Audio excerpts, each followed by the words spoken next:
কত তো একটা মনে পড়ছে নাকি কইলে তা একবার এক বিয়া বাইত গেছিলাম। কি বাইত রে? না আওয়াজ আনলে কে কথা কন যেত কি বা এবার কয় না আমি এখন যাইতাম না, বিয়া বাইত বয়স হইয়া গেছে গা। আপনি কোন না আমি এনে গেছি, আপনি কইতে সমস্যা কি? কই গেছিলাম রে? হ্যাঁ আমি আরো ফোলা পাই লেখাপড়া করি। তো বিয়া বাইত গিয়া ফোলা পাইনে ওই শয়তানি করতে করতে মুরব্বীরা গিয়ে হইতে লাগছে, আর জায়গা নাই। আমরা ফলাফেন গিয়ে দিই মুরব্বীরা নাক ডাকিয়ে ঘুমাইতে আছে। অহন জায়গা পাইব হুতনের লিগে বিয়া বাইত কি আরেকবার তুললে হুতন যাব? অহন কি তা করো? ফলাফেনে কয় তোর বুদ্ধি ভালো, তুই এ বুদ্ধি কর। তা আমি বললাম একটা বুদ্ধি আছে, তোরা কামো লাগাই কি ফাললে। কয় কি বুদ্ধি? আমি কই আজান দে। একজনে জোরে আজান দে।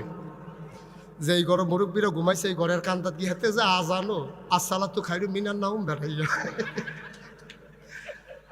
আজান খিসনের লগে লগে মুরব্বীরা সব উঠটা মেসোয়াক টেসোয়াক লইয়া উঁচু করতে যাইতে আছে। ফেসাব টেসাব কইরা কই কি তার আন্দার এন্দার লাগি গড়ি চাইয়া দেখে 3:30 বাজে। আমি কই তারা যখন উঠটা গেছে বইয়া রইছি কি তো হুইটটা নাক ডাক্কা ঘুম দা। মুরব্বীরা আইয়া দেখে আমরা ঘুমাইতেছি, তারা বইয়া বইয়া ওজিফা পড়তে আছে।